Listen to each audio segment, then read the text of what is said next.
ያለውን የሆነ ሜሲ ፈርስት ሃፍም እኮ እንደዚህ ያልኩት ሜሲ ምርጥ ሆኖ በሱ ምክንያት ካለፋችሁ እለፉ። ማንዬ እነዚህ ማይረቡ ተጫዋቾች ዛሬ ደንዝዘው አነቃቃቸው። ምን እንዳደረገ ልንገር። ይሄ ሰውዬ ማን የዘንድሮ ዓለም ዋንጫ ይገባዋል ነው የምልህ። በቃ ይገባዋል። ተረዳኛል። 22ም እኮ ሲጀምር አይበላም አርጀንቲና ዘረኛ ቡድን ምናምን እየጀመርኩኝና የሜሲ ብቃት ነው ያሳመነኝ። አሁንም በሜሲ 100% ማን መጀመሪያ አሲስት አደረገ ሮሜሮ፣ ከዛ ራሱ አገባላቸው፣ ከዛ ማንነታቸውን አስታወሱ ነው የምልህ። ወይኔ ግብጽ በ10 ደቂቃ የ2 ጎል ካምባክ ከሴኔጋል የባሰ ነው። ደግሞ ከሴኔጋልም የባሰ ማለት ለምን ሜሲ በ39 ዓመቱ ፈርስት ሃፍ አልገባውም ነበር። አረብኛ ምናምን ስተወሩ ባለፈውም ሳውዲ አረቢያ ግራ አጋብቶት ነበረ። ሰከንድ ሃፍ ሃይድሬሽን ብሬክ ላይ የፈጠነ ማን አይፎን አወጣና ዱዋሊንጎን ዳውንሎድ ሲምፕል አረቢክ አክቲቬት አናገራቸው በአረብኛ ነው ብለ። ወይኔ ጉዴ! እኔ እናቴን ማን ይሄን ተጫዋች አለማድነቅ በጣም ከባድ ነው።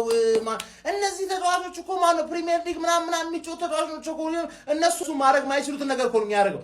ተኝተው ነበር 2-0 አረብ 3-0 ይሸነፉ ነበር። ገባር ከዛ እሱ እኔ እጅ አልሰጥም ብሎ የሆነ ፍንጭ ብቻ ሲያሳያቸው እነሱም ተነቃቁ ነው ምን 78 84 91 3-2 ወይኔ ግብጽ ነገርኩሽ እኮ መጀመሪያም ክሬዲቱ ለኢትዮጵያ ውሃ ስለሰጠችኝ ኢትዮጵያ ምናምን ነገር በይ አልኩሽ። ሃይድሬሽን ብሬክ ላይ ምንም መግለጫ አልሰማውም ከሲሲ። ስለዛ ጣልኩሽ ወደ ቤት በቃ ምንም ማድረግ አይቻልም። አንቺ አርክም ሰውዬ ማን ነው አንተ? እግር ኳስ የጋና ጠንቋይ ሰይጣን ተጣምረው ለሶስት ዘረርካቸው። እንዲህ ሲያዩ በቃ ቁመትን እጥረትን አይተው ሲሳፈጡ ዱቄት ታረጋቸው ባላ ያመኗትን እኮ እንዴት እንዳስለቀሰች አየን። ሮናልዶን ትናንት፣ ኔይማርን ከትናንት ወዲያ። አንተ ደግሞ አስለቀስካት ብራዘሬ። እንዳትሰማት በቃ ከአንተ እግር ኳስ አትሰብርህም አንተ ብትሰብራት እንጂ ከአቅም በላይ ነው። ይኸው ያኔ ጋና ጠንቋይ እንደዛ አንተ ላይ ተንብዮ አሁን እንደዛ ጋና ሀገር እንደ እብድ ነው የሚያዩት። እንደውም ገንዘባችንን መልስ እስካሁን ያታለልከን ነው። አንተ ከሰይጣን ሁላ አልቻለህም ብራዘሬ። ይመች ፍጻሜ ይደርሳል። በዛኛው ሳይድ ደግሞ ፈረንሳይ ትደርሳለች። አሁን ምን እንደሚፈጠር ደግሞ እስከዛ ደርስ ያለውን እኔ ያውቀዋለሁ ብራዘር። ይመች ብራዘር። በቃ የእግር ኳስ ቤተሰብ ቢያንስ የሚጠላህም ሊጥልህ ያያል። ዓለም ዋንጫን የሚወድህም እንድትበላ እንዲሳካልህ ያያል። ዓለም ዋንጫ ከዚህ በኋላ ቢያንስ አንተ ብትወድቅ ጠላትህም ወዳጅህም ምን ዓለም ዋንጫ በቃ ምን ያደርጋል? ማን ቀረ? ለማንኛውም ይመችሽ። አርጀንቲናና ሜሲ ማለት ነው ዘንድሮ አክተር ሙድ እያራመዱብን ነው። ገብቷላ? አክተር በቃ ቀድሞ አይደበደብም አይነት ሙድ እያመጡ ነው። ቀድሞ ይደበደቡልና ከዛ በኋላ ነው ተነስተው መደብደብ የሚጀምሩት። ምን አይነት ሙድ እያራመዱ ነው? ማን እኔ እኮ አይነት አፍሪካዊ ሀገር ሆና 3-0 እንኳን ጨዋታውን ብትመራው ልታሸንፍ አትችልም። በፍጹም እርግጠኛ ሆኜ የምነግራችሁ ነገር እዚች ጋር ነው ጨዋታው ጭንቅላት ነው ማንዬ። በቃ በዚህ ላይ ደግሞ እንደ አርጀንቲና ያለ ሻምፒዮን ሆነ ሊዮኔል ሜሲን የሚያክል ተጫዋች በውስጡ የያዘ ቡድን መቼም ልትሰብሩ አትችልም። እኔ እንጃ 3 ጎል አግብተህበት ራሱ ስብር ልታረጉ አትችልም። በቃ በሳይኮሎጂው ረገድ ይበልጣል ነው ማለት። በቃ ደግሞ አፍሪካዊ ሀገር ነው። አውሮፓ ሀገር ቢሆኑ እኮ ተስፋ ላደረገችል ነበር፣ ግን አፍሪካዊ ምንም አባካታ መጣም ነው ማለት። ለማንኛውም ይህ አርጀንቲና እጅግ አስገራሚ ነው፣ አስደናቂ ነው። ጀምአው እንደዚህ አይነት ከምባክ የኬፕ ቨርዲ ጨዋታ ያለፈበትን መንገድ ታስታውሳላችሁ። አሁንም በግብጽ ላይ ደግሞታል ማንዬ። ለምንድነው ይሄ ቡድን ዋንጫ ይበላል ብለን በኮንፊደንስ ማናወራው? ለምንድነው ለነ ፈረንሳይ ለነ ስፔን ቅድሚያ የምንሰጠው? ከነሱ በተሻለ ሁኔታ ራሱን ፕሩፍ እያደረገ ያለ ቡድን ነው። ማን ተሽላላችሁ? ምንም አይወጣላችሁ። ማን በዚህ ላይ በሜሲ እየተመራ አንተ ምን አይነት ጎል ያገባው? ምንድነው ያገባው ጎል? ማን ፔናልቲ ሰጠው? ቢስሚላ ምን አይነት ጨዋታ ነው ነው? የሜሲ ሀገር አርጀንቲና 2-0 የተመራች ካምባክ አርጋ 3-2 አሸነፈ ማለፍ ይችላልች። ቪዲዮን ኮፒ ሊንክ ሪፖስት ላይክ በማድረግ ጀምሩት። ፋሚሊ ቅድም ረፍት ላይ የሰራሁትን ቪዲዮ ሰምታችሁታል። ሜሲን የያዘች ሀገር ምን እንደምትሰራ አይታወቅም።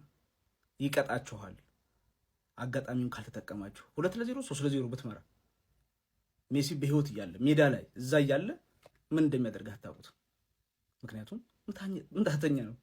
ለቡድን አጓሮቹ ከረፍት ያጅ እስከ 79ኛው ደቂቃ እኮ ነው ጎል የተመሩ የነበሩት። ከዛ በኋላ ምን እንደሰሩ አይታችኋል።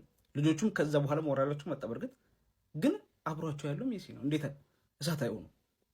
ምን ማድረግ እንደሚችል ታውቃላችሁ። መቼም ያው እድሜ ቢሄድም ላይሮራት ምናምን እየሄደ ከዛ ምናምን ከሙሉ ድሪቡል 11ዱን ላያደርግ ይችላል እንደ በፊቱ። ግን እግሩ ኳሷ ስትገባ ምን ማድረግ እንደሚችል ማፍጠኛ አለቁ ይገልሃል። ዲሽቃ በሉት እኮ ይሄ ነው በቃ። እኔ አውቀው ነበር ምክንያቱም ከዚህ በፊት አውቀዋለሁኛ። ሜሲ ብዙ ቀን አስቀይሞኛል እንደምታውቁት። ስንት ሻምፒዮንስ ሊግ ሊኖር ነበር እዛ ስፔኑ ክለብ ላይ ያለ ፊሽካ እስካልተነፋ ድረስ ማመን አይቻልም። ይሄ እንደዚህ አይነት ተጫዋች ስትይዝ ይሄ ነው በቃ። ግብጽ ስለሆነች አይደለም ማንም ቢሆን ነው እኮ የምላችሁ። እና ተጋድሎም ደስ ይላል። የሜሲ ወዳጆች ይሄ ነው አርጀንቲና እናት የወለደችው ክለብ። እንዴት አባቱን ያኮራችሁ ለምድራዊ ቋጣሪ ለየንማ። አሁን እኮ ማን እንደሚቋጠር ማን በደንብ ጠላታችን እንደሆነ ለየንበት። ትችላላችሁ እኮ ማድረግ። ኤክስትራ ጠብቃችሁ ነበር አይደል? ኤክስትራ ሚኒ ጠብቃችሁ ነበር አይደል? ይሄው ጌሙ አለቀ። ጌም ኦቨር ብለሽ ለባዶ ሲሆን ነግራችሁ ነበር። ሜሲን ለመናገር 90 ደቂቃ ያስፈልጋል፣ ከዛ በኋላ ትተቸዋለህ ብዬ ነበር። ይሄን ንጉስ ተጫዋች 90 ደቂቃ ያስፈልጋል ብዬ ነበር። እንኳን ደስ አላችሁ የአርጀንቲና ደጋፊዎች። ሲጀመር የአፍሪካ ክለብ ማለት ነው። ከምሬን ነው የምላችሁ። በቃ የአፍሪካ ክለብ እስከፈለገው ፊሽካ እስኪነፋ ድረስ የአፍሪካን ክለብ ማመን የለብም። ለማንኛውም ግን ቲሙ ይሄ ስለሆነ ነው። ማን አርጀንቲና። ቃላት የለኝም። በትላንትናው ቁስላችሁ ላይ አንዳንዶቻችሁ ላይ እንዲህ ስቀነዝሩ የነበራችሁ የጨመርነው አሲድ ነው። አሲድ ይባስ ማለት ነው፣ የሚያቃጥል አሲድ። ለማንኛውም እንኳን ደስ አላችሁ፣ ትለያላችሁ እናንተ። ቫሞስ አርጀንቲና ቫሞስ ሊዮኔል ሜሲ። በስመ አብ የስንቱ ማክስ ተላጠ። ፈርስታፍ ይህ ሰውዬ ባለጌ ነው። ፈርስታፍ ፔናልቲ ሳተ። እድል ሰጠህ እንድትለፈልፍ ቲክቶክ ላይ መጥተህ ቪዲዮ ፖስት እንድታረግ እድል ሰጠህና ከዛ ሰከንድ አፍ አዋረደ። በዚህ ጨዋታ 1 ጎልና 1 አሲስት ማድረግ ችሏል። ከወጣቶቹ ኪሊያን ምባፔና ኤርሊንግ ሃላንድ አሁንም በልጦ የዚህ ዓለም ዋንጫ ቶፕ ስኮረር ሆኗል በ8 ጎሎች።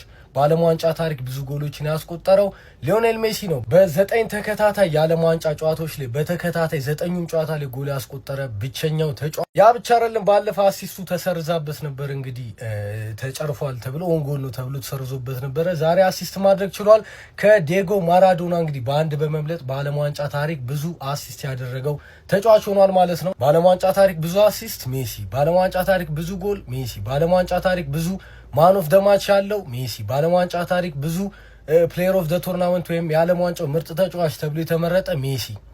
እንደው ለወዳጅም ለጠላትም ቢደግመው አሪፍ ነበር። አሁን አርጀንቲና የትም እንደማደርስ እኮ ግልጽ፣ ግን እንኳን ዛሬ አልወደቀችም። ከኢንግላንድ አታልፍም በእርግጠኝነት አርጀንቲና፣ የሚረባ ቲም አይደለም። ግን እንኳን ዛሬ አልወደቀችም። እንኳን ሜሲ ጎል አገባ፣ አበቃ። ከ2-2 3-2 ምን አይነት ጨዋታ ነው? ምን አይነት ጨዋታ ነው? በስማ ይሄ እግር ኳስ ሳይሆን ማለት በቃ የህይወት ተሞክሮ፣ ይሄ ላይፍ ሌሰን ነው። በቃ አንተ ካንተ የሚጠበቀውን 99% ስጥ፣ የሆነ ሰዓት ይከፈላል። ያንተ ሰዓት ትመጣለች። ከ80 በኋላ 3 ጎል እምነት ይዞ ሂዶ ማለት ነው። እዛ ይሄ የደስታ ሳቅ እያለቀሰ ነው ንጉሱ፣ የደስታ ሳቅ እያለቀሰ ነው። ይሄ ነው እግር ኳስ። በቃ አንተ ትበሏለህ። ሲጀመር ሄደ ሁሉም ነገር ይገባሃል ማለት ነው። እንዲህ ላበላብ እስከምንሆን ፔናልቲ አሁን ብለህ እየሳትክ ያንተ መጮሽ ሆነን ቀረን። በቃ እንዲህ ተልስ ከምንል በቃ የምታሸንፈውን ጨዋታ አረጋግጥ፣ አሸንፍ። በቃ ለምንድን ነው የምታስጨንቀን እኛን እንዴ? ግብጽ ለምን ስሜት ተስፋ ትሰጣችኋለህ እንዴ? በስመ አብ የለፋ በቃ እስከ መጨረሻው ሰዓት ታገለ። የታገለው የውጤቱ ተሰጠው። በስመ አብ ጨዋታ፣ ሁሉም ነገር የነበረው ጨዋታ። ይሄ ጨዋታ ያመለጠው ሰው በቃ ምን አይነት ጨዋታ! አርጀንቲና ፎር ደ ፋይናል ጠብቁ።